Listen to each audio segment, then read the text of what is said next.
Hi everyone, I'm Heath Hightower, co-host of Process Recordings. Before we get started with today's show, I want to just give you a quick reminder. While Lisa and I hope you find our show useful, we also want you to know that it's not a substitute for therapy. If you do need a therapist, however, we do recommend that you check out the psychologytoday.com website. Also, if you need immediate support, contact 988, which is the 3-digit number to contact the National Crisis Hotline and Suicide number. Thanks for listening and watching, and enjoy the show.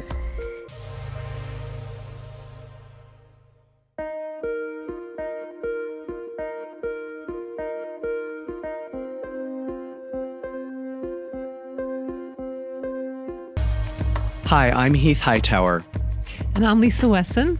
And this is Process Recordings, the show where we have real conversations about real human experiences and solutions to tackle some of life's greatest challenges. Lisa, good to see you today. Yes, it's great to be back. Wonderful. And excited about this topic, although we know we cannot cover the whole thing, even in 2 podcasts. We're going to do the best we can. Of course. Yeah. And today we're going to be talking about anxiety. Yes. Yeah. And as we always do with our format, on part 1, we'll be discussing terms and understanding what it means, different aspects of anxiety. And then second part will be tips, tools, techniques, ways you can manage your anxiety. And there may be some overlap because sometimes that happens, but we need 2 episodes to cover anxiety. Yeah. Mm-hmm. So I thought it would be helpful for us to ground ourselves in some important terms. So I think it's really important when I think about anxiety to differentiate anxiety from fear and phobias. So fear is that automatic, immediate response we have to real and perceived threats that are happening like right now. So a bear is coming at me right now. A car is coming at me right now. Someone is coming at me right now who wants to hurt me. We have an immediate reaction, and that's what we call fear. Anxiety is a little different in that anxiety is really more of an anticipatory apprehension. Mm-hmm. It's something that could happen, right? So somebody could run into me. Mm-hmm. A bear could come and eat me in my sleep. Or somebody could break into my house and hurt me. And so usually when we're thinking about anxiety, we're talking about something that could potentially happen in the future. It is a apprehension that we feel when we start fantasizing about the what ifs. Yes, I call it anticipatory anxiety. Right, exactly. Mm-hmm. And then a phobia is really just an intense fear of something very specific. Right. And then you can use exposure therapy or something from cognitive behavioral therapy to help undo that, because it's very niche. Yeah, that's right. So so those are the 3 terms that I think would be helpful for us to kind of ground ourselves in, as well as our audience. And I want to add to that, the excellent summary, thank you. I love your crispness. Oh, well, thank you. It's delicious. For me, I've come to understand that anxiety and depression are almost on one continuum. I don't know if I've come to understand this because when people worry about the future and they're thinking about the future, they have a lot of anxiety. And when people look back at the past, they start getting depressed. I should have done this, should have done that. Why didn't I do this? I made it, all the shoulda, woulda, couldas. But when people can stay in the present moment, I swear, it kicks out like 80% of the anxiety and depression. So the question is, it's simple but not easy. How does one stay in the present and not worry about the future or regret the past? And again, we have tools. We're going to be going through some of the tips and techniques of how to use mindfulness skills, cognitive behavioral skills, DBT skills, EMDR skills. There's all kinds of skills, IFS skills. There's all kinds of skills we can use to stay in the present and get focused, which helps reduce the anxiety. So on a grand scale, that's how I see anxiety too, worrying about the future. Anticipatory anxiety. And as we were talking before the show started, this happened to be the week we had Milton and Helene hurricaning in the South. Yeah. anyway, and it was a great, for me, I have family in Sarasota. It was a great opportunity to practice not worrying. Did I do it 100%? No.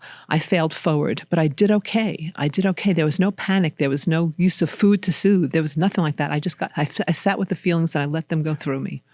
And I really appreciate you sharing a personal anecdote about that. And one of the reasons why I think that's so important is to let people know just how common anxiety is. Universal. Mm-hmm. So one of the things that I did in preparation for today's show was just to look at what the most recent statistics were.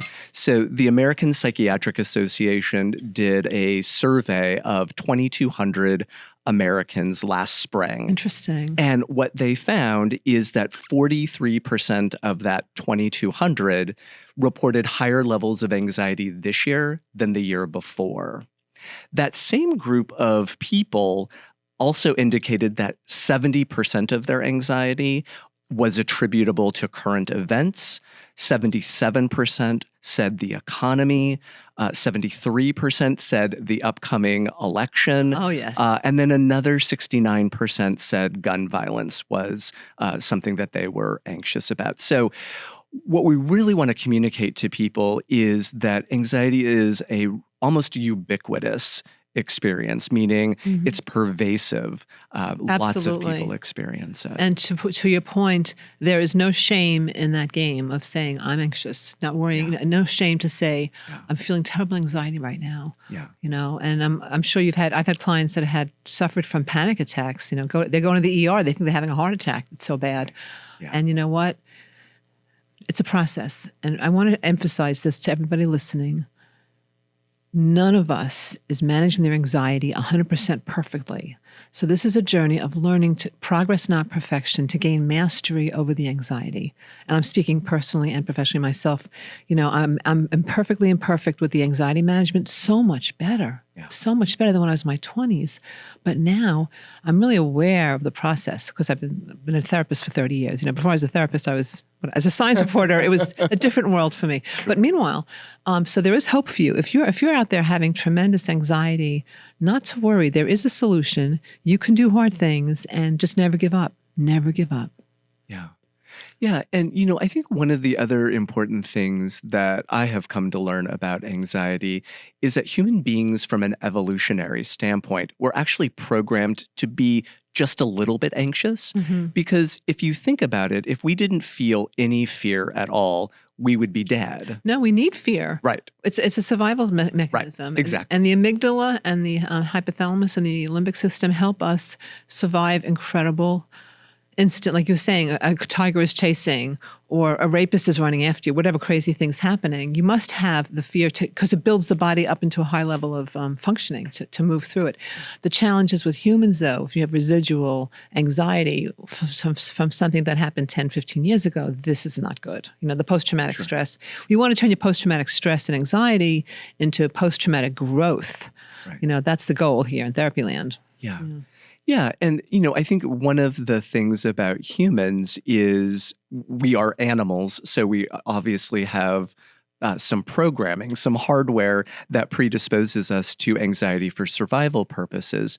But one of the other unique superpowers that human beings have that can get us into trouble in terms of anxiety is we have imaginations. Yes. Right? We can imagine the future. Mm-hmm. We can imagine what happens tomorrow. We can also look back and reimagine our pasts. And a lot of the work that we do is about helping people reimagine their pasts. I love that expression. And so I do think that it's important for us to be mindful of the fact that if you are human, you are vulnerable to anxiety because you have been given this wonderful brain that can look into the future, that can look to the past, and can also be aware of the present. And if we're too far into the future with our imaginations, that can oftentimes be the precursor for anxiety. So if I start thinking about, I wonder what life is going to be like tomorrow. And then, I wonder what life's going to be like next week. And then if I think about an event that's coming up that makes me feel a little unsettled, now I'm starting to imagine that thing that hasn't even happened yet. And I'm beginning to fantasize all of the ways that it could potentially go wrong. Exactly. I love that. And so I think it's also just important for us to be aware that our superpowers can sometimes get in our way as human beings. Well, that's an excellent point. It's one of the, I like to talk about embracing the paradox. So it's a gift that we have imagination and we can visualize. Yeah. And I say that our mind is like an AMC multiplex. You have about 10 theaters in there. All kinds of movies are running. Now, you're sitting in a horror show where people are being slashed, decapitated, raped, burned, whatever's going on in your life, whatever, God forbid, though. I'm being extreme here, but why watch that movie? Get out of that theater and look at something else. Because the premise goes, what you focus on increases, where your attention goes, the energy flows. Yeah. You don't want to watch that movie in your head. Yeah. Change the channel. And you can. So again, the billion-dollar industry here for mindfulness and letting go and forgiveness and all the therapy stuff is, how do you do it? How do you switch the channel? And we're going to talk about that in part 2 in more detail. Yeah. But there are skills and techniques and philosophies, and there's some religious stuff that some Buddhism and other things that can be helpful to help you get out of it. Yeah. And again, the point of being in the multiplex is that you get to choose. There are quite a few paradoxes. One of them is that we have free will, supposedly. I have, actually from this, Rabbi David Aaron wrote this book, The Secret Life of God. He's one of my favorite. He did a great job on explaining the paradox of we have free will, and yet there's some destiny and some determinism or synchronicities are happening, and they're both equally happening. It's not like an either-or situation. So long story short, you can allow yourself to understand that you have free will. Yes, you can make choices. And there is some destiny here. You're learning this thing, the idea that everything's happening to us is happening for us. What is that about? Yeah. But I think there's truth in that. Yeah. Yeah. And so as I'm listening to you talk, I'm wondering, just so that we can put some meat on the bones for our audience, what are some of the most common anxiety-related behaviors that you see clients engaging in? So when you think about clients that you work with who might be experiencing anxiety, what are you seeing them do or not do? Excellent. That seems to be a manifestation of their anxiety.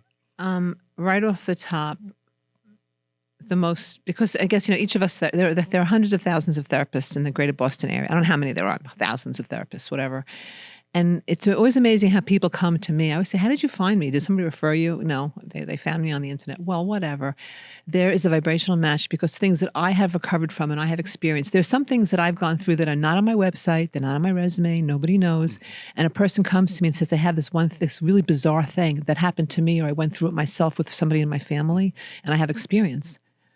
So anyway, so because of who I am and my personal history, I happen to have a bunch of people who are using either food or other substances to soothe. Okay. So we have a bunch of overeaters, we have a bunch of people who are recovering alcoholics, and this kind of thing. And then I have also seen people using head banging, and I never was a head banger or a hair puller, but in the course of my experience, to cut, because and cutting people, and you may have with your suicide work, I'm sure you've come into this. Sure. Cutting actually works. All these things distract, and when somebody cuts themselves, they do get relief because they're not focusing on the real trauma issue. They're focusing on the cutting and what it does for them. It gives them a soothing moment, and they learn not to cut. They learn to find other ways not to soothe. Yeah. So learning how to self-soothe without using substances or self-harm is a big deal in my practice.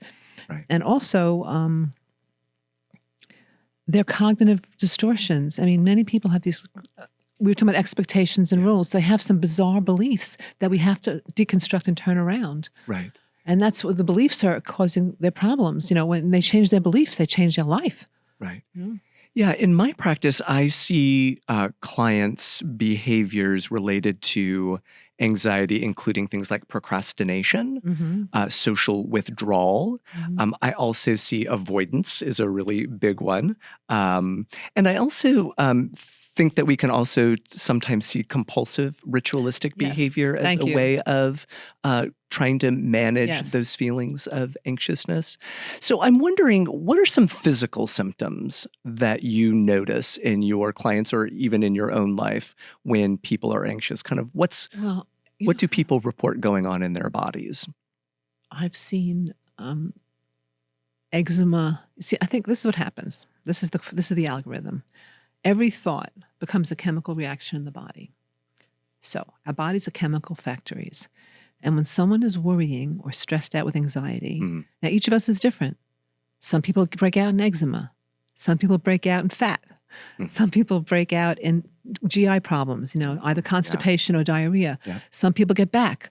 They get back problems. I had one client years ago, and we named her back anxiety back attacks. She found the name Fred.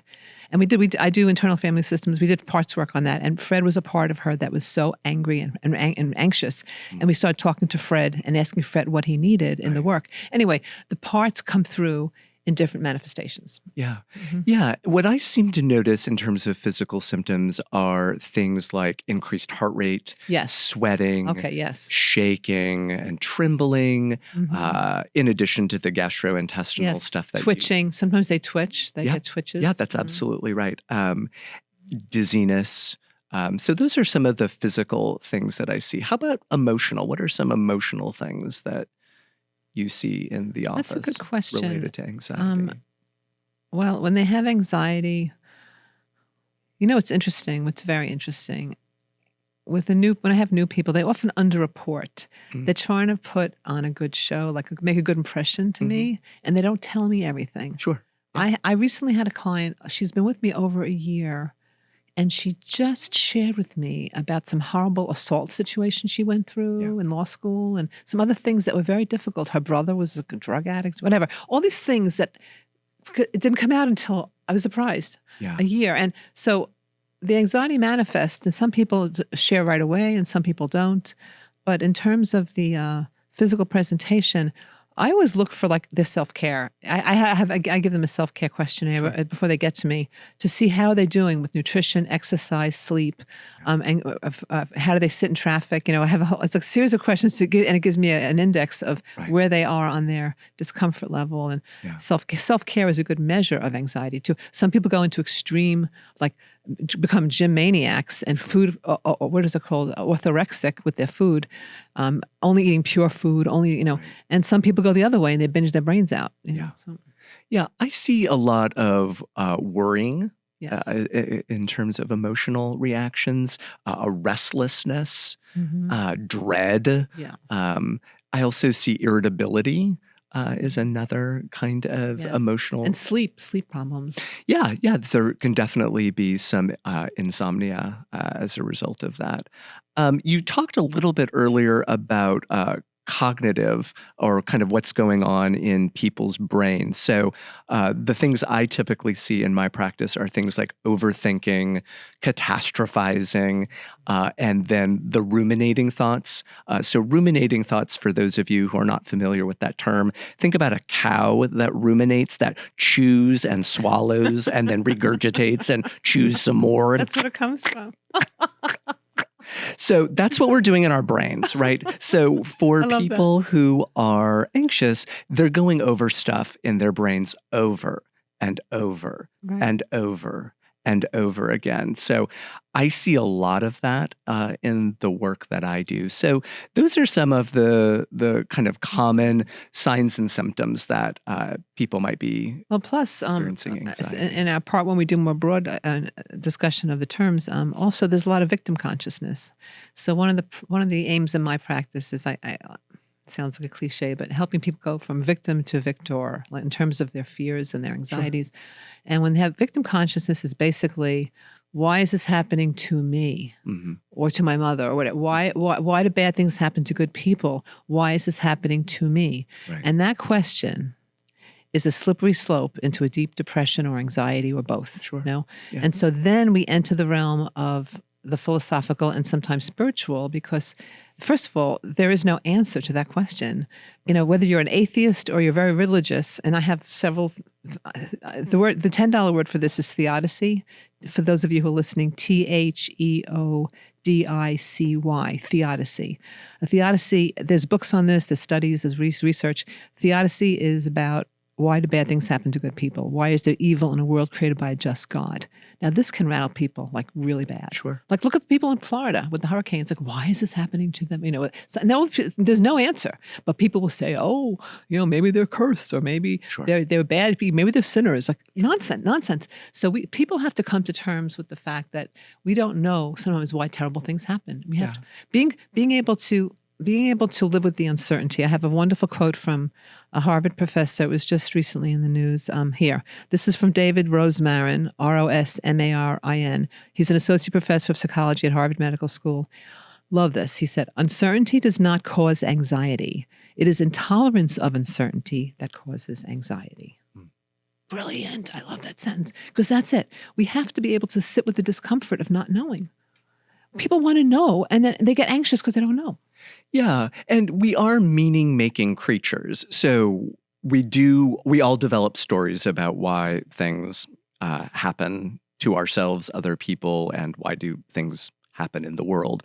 The real question is does the story that you're telling yourself, does it lead you to an understanding that allows you to function in your world? Or is the story that you're telling yourself a distorted story that then is beginning to make it hard for you to function? I love that's exactly right. Yeah. You have to find a story that works for you.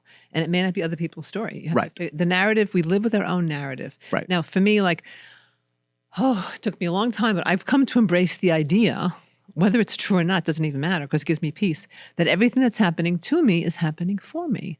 So if I buy into that, that means even if I get rear-ended on 495, some good is going to come out of that. What? That doesn't, there's a part of me that goes, what? That's such a lot of crap. And no. And so this philosophy helps me embrace the problems that come into my life, realizing they're going to help me get stronger, smarter. I'm going to learn. I'm always in a learning curve. I'm going to meet interesting people. One thing leads to another. And I let go of the victim. I'm not a victim. Yeah. And then the main thing I love about that, that everything that happens to me happens for me, is that I'm not a victim. Because being a victim is so depressing. Right. Yeah. And I consider myself more of an existentialist as opposed to a spiritual person. And one of the things that I find comfort in is things just happen. Yes. Things just happen. It is what it is. Like, the universe is not out to get me. I just happen to be this speck in the universe that happened to be in this specific place at a specific time, and something happened. So my story is like, to your point, like, I'm never a victim, because victim implies that there is always a perpetrator. Yes. Right? Yes. And if you're just living in the universe, minding your own business, like, stuff happens. Like, I often think about the dinosaurs. They didn't do anything wrong. They were on a planet that just happened to be in the pathway of a meteorite, and they went extinct. That's right. And that's just kind of a truism, right? And so I find comfort in a story that kind of says the universe is indifferent to me. The universe doesn't care whether I live or die. What matters is, how do I use my ability to choose to make meaning out of life? And that's beautifully put. So it's great we have slightly different perspectives. Yeah, that's right. It's refreshing. Yeah. The existentialist, the humanist, and the I'm more on the spiritual side of things. Yeah. And you know something? This can be even if this universe could be intentional and also indifferent, like, because each of us is just like a cell in the brain of God, let's say, like, so, and we're just doing what we don't even know what we're doing. We're just living our lives. We don't have the grander purposes here. Yeah. So, but the important thing is to find meaning. to find meaning. Like Viktor Frankl's book, Man's Search for Meaning. If you don't have any kind of logos, which is the Greek word for meaning, if you don't have the logos, it's very scary. Your brain goes crazy. So somehow, whatever you're going to be, a humanist, existentialist, a spiritual person, you got to put it together as a narrative so you can hang on that when the poop hits the fan. Right. Yeah. And again, I like that there is this difference between us because you used the word find meaning and I'm more of a create meaning. And both traditions can work just kind of depending on who you are, right? So sometimes meaning is something that you find and sometimes it's something that you create. For me, it's something that has to get created because I kind of don't believe in the meaning of anything. That's an interesting distinction. I feel like I find meaning and then it creates meaning for me. Like I create my version of it. Because I don't buy into dogma. We have about a minute to go here. So I want to thank you for your time today. Sure. And thank you listeners and viewers for listening and watching with us. Yeah. And just a kind of closing thought. So as we're talking about anxiety, in a lot of ways, what we're talking about is how do we make sense of the uncertainty that exists in the universe, that the uncertainty that exists in our lives, the uncertainty that lives within us, and however we make meaning of that uncertainty really matters in terms of the degree to which we will or will not experience anxiety. That's right. And we also have to grapple with the fact that we all have an expiration date. And most of us are not worried about when we're going to die, but it is definitely in the back radiator din there. It's in there for everybody. The death conversation, and when people do die, it makes us feel vulnerable because it reminds us, oh yeah, I could die too. Yeah. So the anxiety from anticipatory anxiety about dying, about hurricanes, about elections. These are all things we deal with, and and the good news is you can get through it better. You don't have to suffer. I've learned that it's always going to be anxiety, but it can be instead of 1 to 10, instead of a 10, you can dial it down to a 3, and that's more manageable. All right. Well, we need to go. Thank you all for joining us today on Process Recordings. This has been Lisa Wessan and Heath Hightower. And as always, I like to say, good health is wealth. Go for it. You deserve to have the best emotional, physical, spiritual, sexual health you can find. Go for it. Take care, everybody. Process Recordings is produced by Lisa Wessan and Heath Hightower, with technical support from Chelmsford TeleMedia, the Community Media Center of Chelmsford, Massachusetts.